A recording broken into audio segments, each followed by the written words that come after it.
सम्मानित मुल्क के मालिकों में बौद्ध भिक्षु सुमित रतन,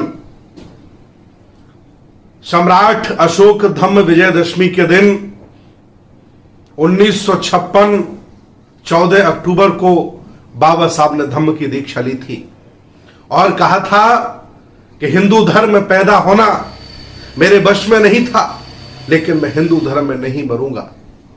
और उसी दौरान उन्होंने 10 लोगों के साथ 22 प्रतिज्ञाओं को भी दोहराया था और वो प्रतिज्ञाएं प्रत्येक प्रकाशन अपनी अपनी किताबों में छापता है। भारत सरकार ने, डॉक्टर अंबेडकर फाउंडेशन ने जो बाबा साहब के वॉल्यूम छापे हैं उनमें भी वो प्रतिज्ञाएं छापी गई और भारत में भाजपा की सरकार है, भाजपा का कब्जा है। अभी 5 अक्टूबर को हमारे उपासक मंत्री राजेंद्र पाल गौतम जी ने उन्हीं प्रतिज्ञाओं को दोहराया। वो मन से, दिल से, वचन से भगवान बुद्ध के अनुयायी हैं, बाबा साहब के अनुयायी हैं। सरकार ने, हिंदूवादी लोगों ने, नफरत फैलाने वाले लोगों ने उनका अपमान किया, उनके घर परिवार वालों की बेइज्जती की, फोन किया, धमकियां दी, सरकार पर दबाव बनाया कि मंत्री नहीं रहने लायक है ये, इन्होंने हिंदू धर्म का अपमान किया है।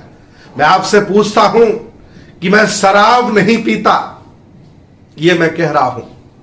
अब शराब बनाने वाली फैक्ट्रियां, शराब बेचने वाले ठेके मेरा विरोध करें कि आपने बहुत गलत कह दिया, तो मैं क्या करूं।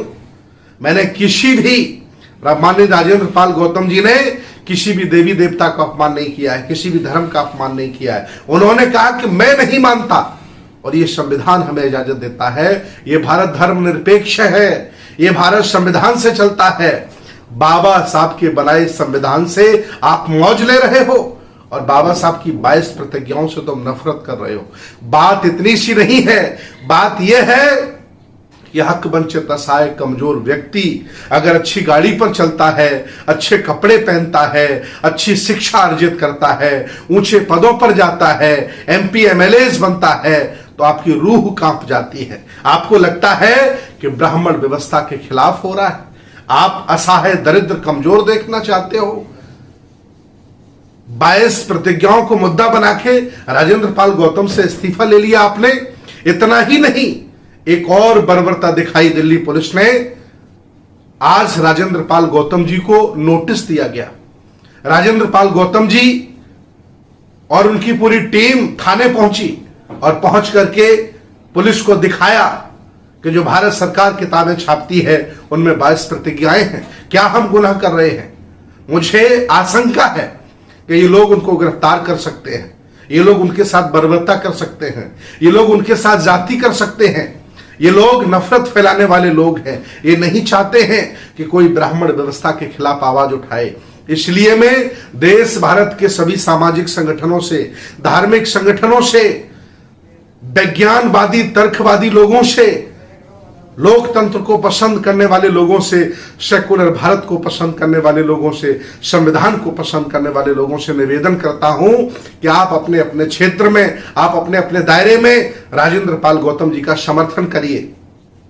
अगर ये जालिम राजेंद्र पाल गौतम जी को नुकसान पहुंचाने में, उनके खिलाफ कार्रवाई करने में कामयाब हो गए तो ब्राह्मणवादी व्यवस्था जो प्रकृति के खिलाफ है, मानवता के खिलाफ है, मनुष्यता के खिलाफ है, कुदरत के खिलाफ है, उस व्यवस्था को पैर पसारने का और समय मिलेगा और मौका मिलेगा। इसलिए मुखर होकर के बोलिए। मैं सभी सामाजिक लोगों से, सभी धार्मिक लोगों से, सभी क्रांतिकारियों से, सभी आंदोलनकारी लोगों से निवेदन करता हूं कि राजेंद्र पाल गौतम जी का साथ दीजिए।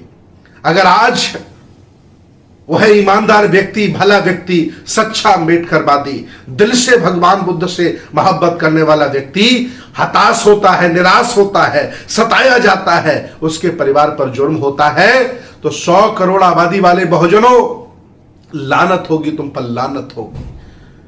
आज आपको समझना होगा कि दोस्त और दुश्मन कौन है।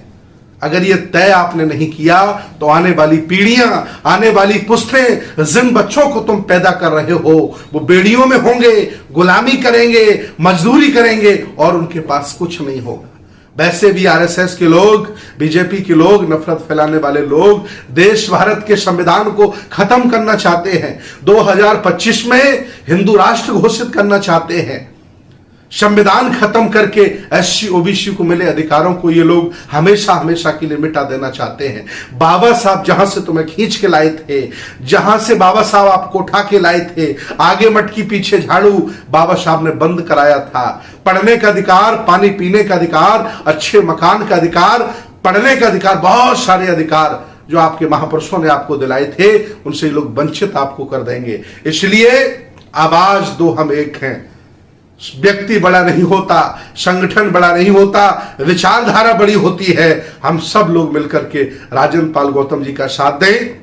इतना ही नहीं, 5 अक्टूबर के बाद पूरे उत्तर प्रदेश के शेरों ने, बहादुरों ने, जाबाज लोगों ने, पुराने राजा महाराजाओं ने इन नफरत फैलाने वालों को दिखाया और लखनऊ में, राजधानी में इन नफरत फैलाने वालों के क्षेत्र में, घर में घुसकर 22 प्रतिज्ञाएं भी ली गई, बुद्ध की दीक्षा भी ली गई, और जितने भी हमारे हक वंचित असहाय कमजोर कमेरा राजा महाराजा हैं, सब लोगों ने इकट्ठे होकर के इनके सिस्टम को लात मार दी, छोड़ दिया इनके धर्म को। मैं आह्वान करता हूं, अगर थोड़ा भी कलेजा आप में है, थोड़ा भी स्वाभिमान आप में है, तो राजेंद्र पाल गौतम की गिरफ्तारी के विरोध में आप अपने घर का शुद्धिकरण करिए, निकाल के फेंक दीजिए कचरे को घर में जो आपका नहीं है। आपने उन्होंने बलात् आप पर कब्जा कर रखा है, मानसिक गुलाम आपको बना रखा है, छोड़ दीजिए। अगर ऐसा आप करने लगे तो मैं दावे के साथ कहता हूं, ये जालिम भाग जाएंगे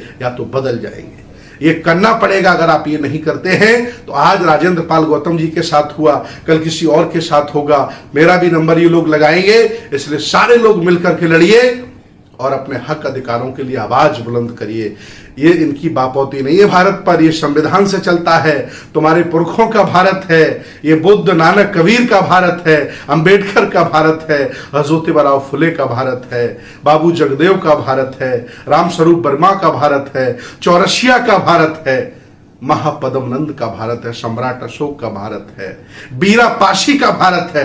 डरने की जरूरत नहीं, इन जालिमों से आंख मिलाकर के बात करने की जरूरत है। और सारे लोग मिलकर राजेंद्र पाल गौतम जी का साथ दीजिए और दिल्ली की तरफ कूच करिए। मैं भी पहुंच रहा हूं। बहुत बहुत धन्यवाद, बहुत बहुत साधुवाद। इंकलाब जिंदाबाद। जय भीम, जय भारत, जय संविधान, जय श्रमण भारत।